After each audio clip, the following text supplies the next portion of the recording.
Today on What Went Wrong, we tell you the way it is. But we're going to make sure we're right first.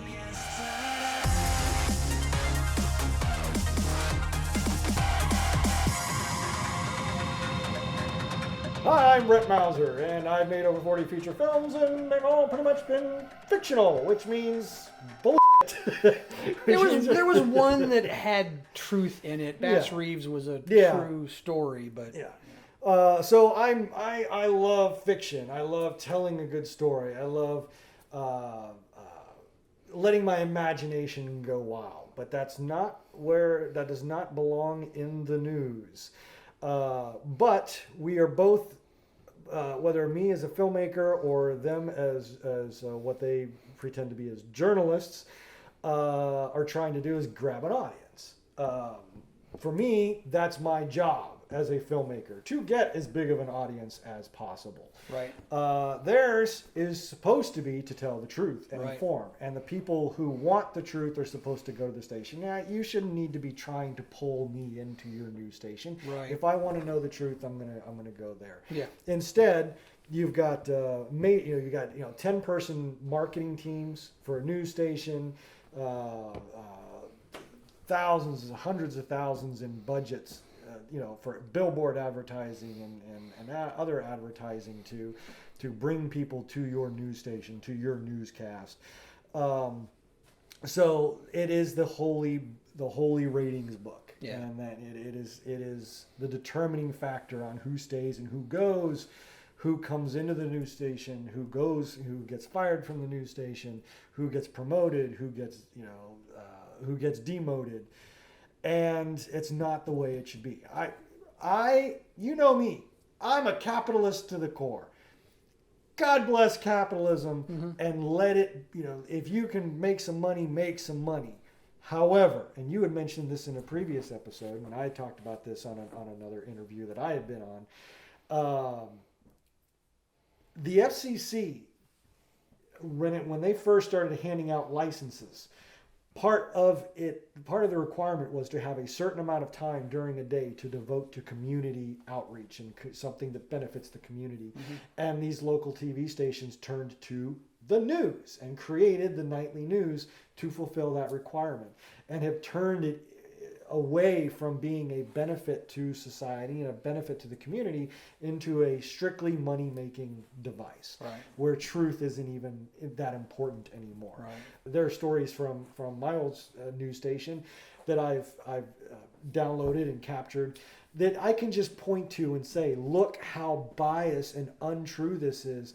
And one being, now, Proud Boys, whether you love them or hate them, there was a news story about, and it was right after Trump had said stand back or stand down or something like that. And they talked about, and the news report was talking about the Proud Boys, and they talked about what a white nationalist and white supremacy organization it is. They've been called the white supremacists. They're this, they're that. And then they say, well, and the spokesperson for the Proud Boys said this and gave a quote.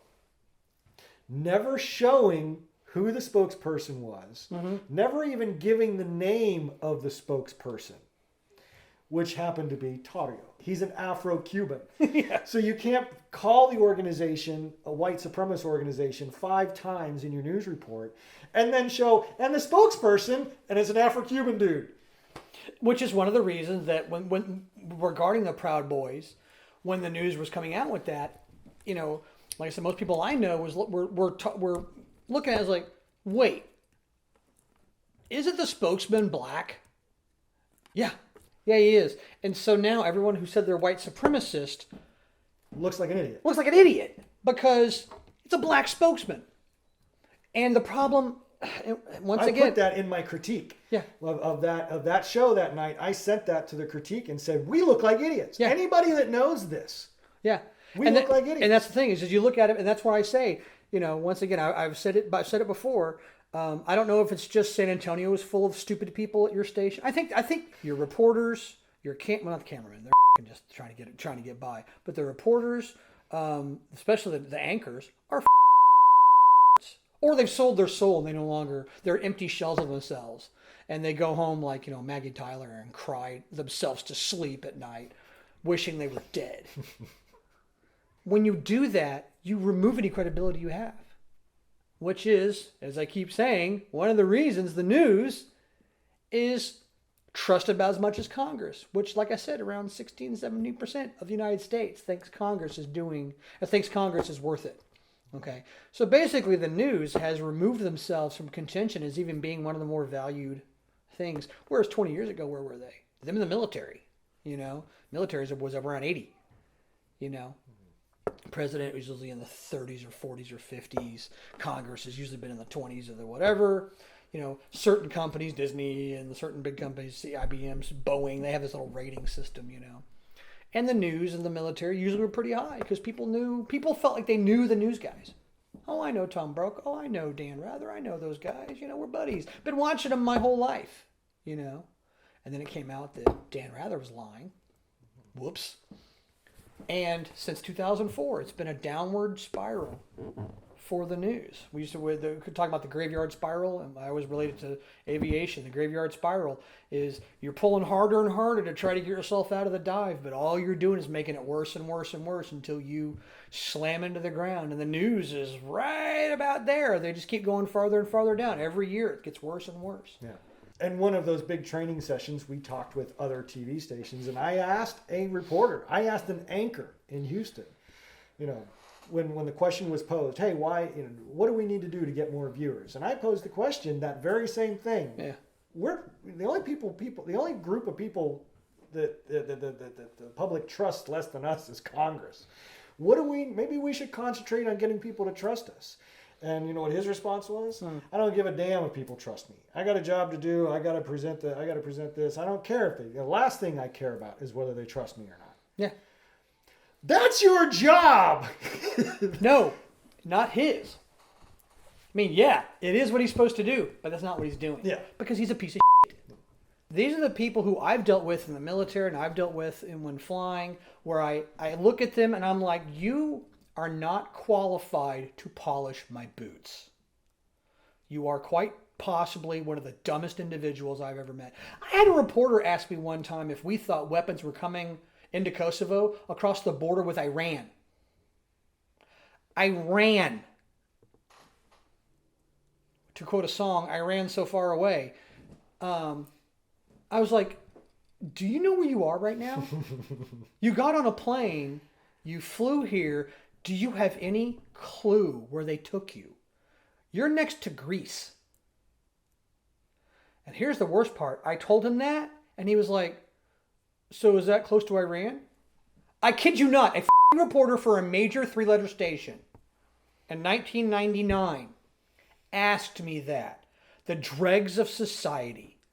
These are the idiots. These are who somehow managed to not get put into hospitals. That's the one thing I don't like what Reagan did. He took away the insane asylums. We can't put them in there anymore. Well, they're all out on the streets reporting the news. When the 737 had the 737 MAX was having its issues, people were asking me, well, what is this about? And the amount of aerodynamics and mechanical explanation I had to go into, and I actually warned them. Okay, but that's what I'll do on my Facebook. I was like, okay, here's what's going on. Had one plane, it went off the runway, and the thrust reverser wasn't working, and the news was reporting that the thrust reverser wasn't working, and so the plane went off the end of the runway. And I'm like, nah, it's not what happened, because we don't use thrust reversers in our landing planning. We don't. That's not part of it. Yeah. Well, I mean, that's a major problem with journalism today, especially. Let's talk about the COVID stuff. Yeah. Is you have people reporting about medical stuff, and they have no idea what they're talking about. They don't understand what a micron is. The size of a virus versus the micron size of a mass. Whether or not it can fly. Bacteria versus viruses. A bacterial infection versus a viral infection. Yeah. They can't, and they get these studies. Oh, this study came out. Not a single damn reporter ever reads one of those studies. And I can tell you, because those things are hard to read. I had to read them in my master's program. I had to not only read them, but I had to do several studies and write them. Yeah. And there's heavy math involved in those. There are tough restrictions involved in those that if your study results fall outside of these parameters, So good. It's no good. Yeah. Most of these people can't look at it and realize, oh, this case study was done with 30 people.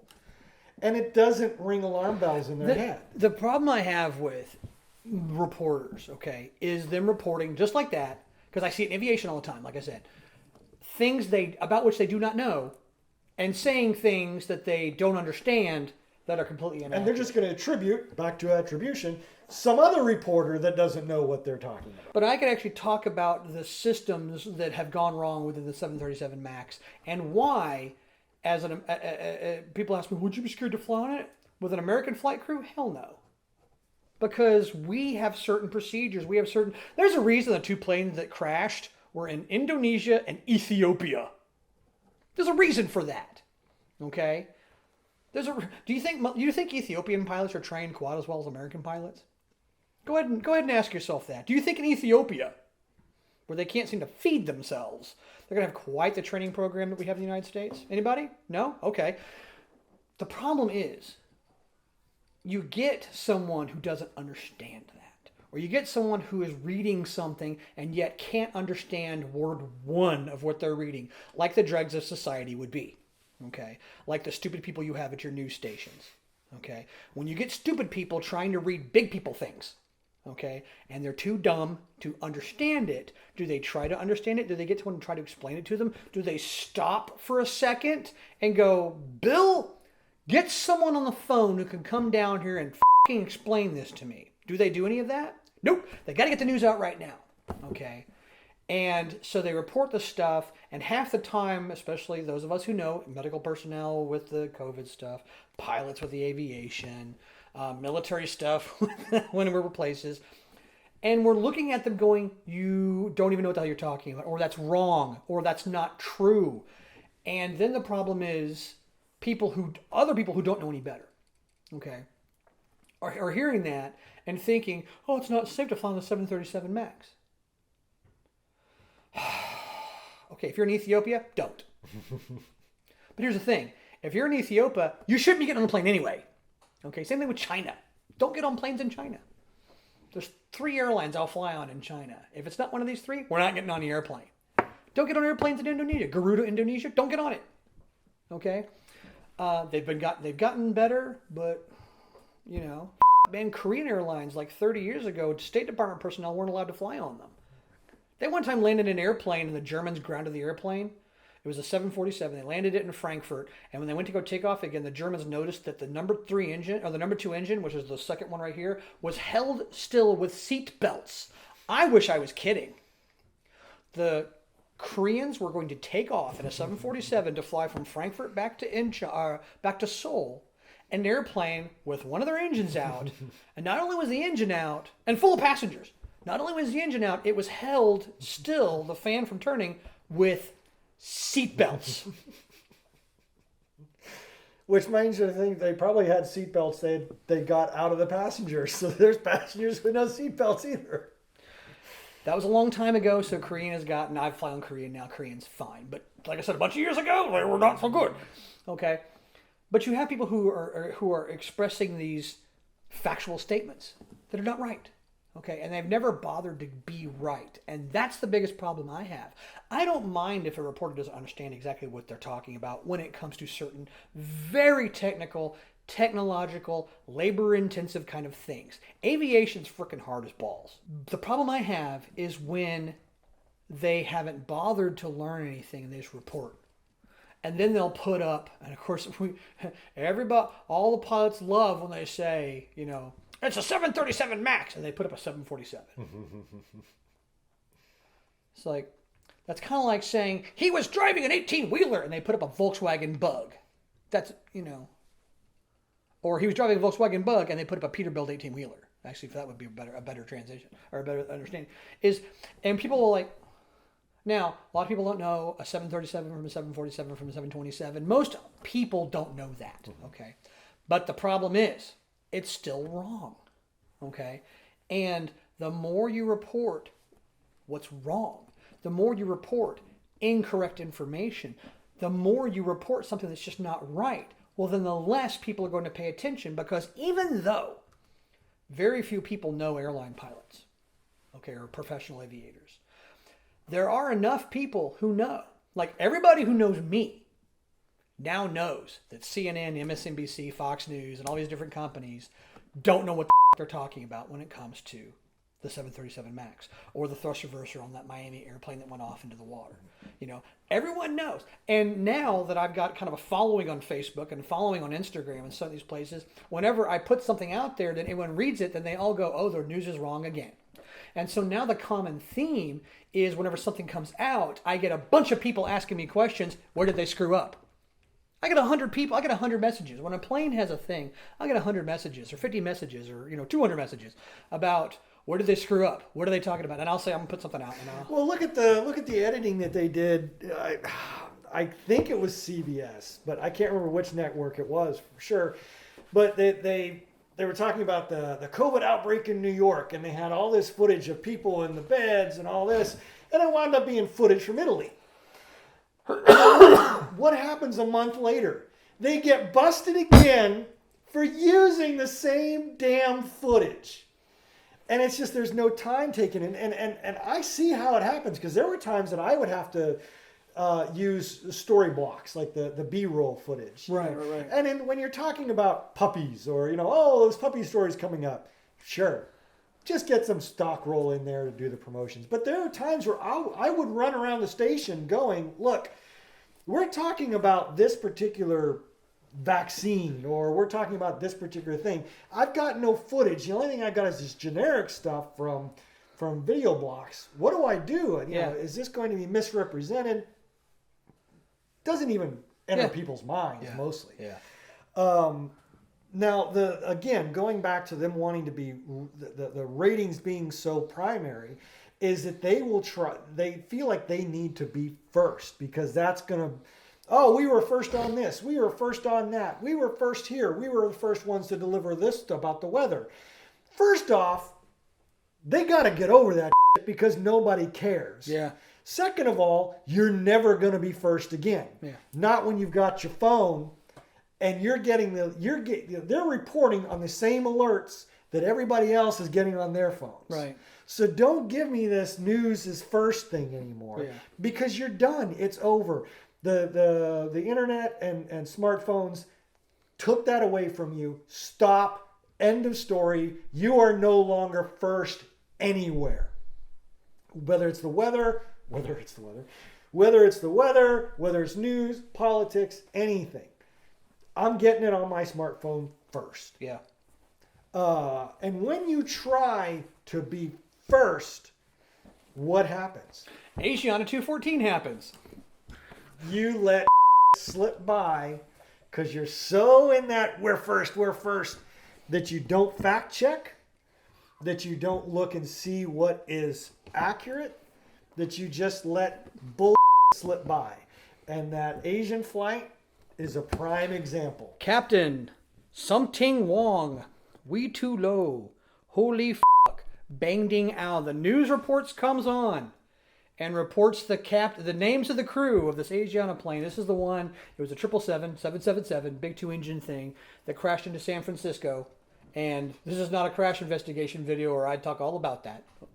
But the point is, the news gets on, and some news reporter, if you were to roll the footage, it'll be hilarious, gets on the news and she says, and the funny thing is, that's an old joke. I mean, I heard that joke from an old World War II pilot back in the day about why the Japanese pilots weren't any good. He says, well, look at their names. Now, there's nothing about those names that are Japanese, but that's not the point. The point is they sound Asian-ish, And this reporter called someone, and someone gave her or him or them those names. Now, had I realized that people who work in the news aren't pilots, I understand that. If they were pilots, they would be too smart to be in the news, okay? But you'd think that they would look at these names, sound them out of their head. That went by, from my count alone, had to go by at least 4 people. You had the reporter that got the information, the producer that put it in all the fonts and everything, the director in the booth that is making the chyrons and everything, and the booth producer who is watching the newscast as it goes along. And whoever put it on the thing and put it on the screen and all. And it went through all of those eyes, and nobody kind of. And let's not forget the anchor, because the anchor will usually read the whole thing, the whole news broadcast as it's going along. And not to mention, as they're watching it pull up, that first name when it comes up, and when you say it, it's like, whoa, hold on. Captain Sum Ting Wong. And she just kept on, we too low. Holy fook. And that's what happens when you try to be first. That's what happens when you put the facts at the bottom of all this other stuff. Ratings, being the first, agenda, narrative.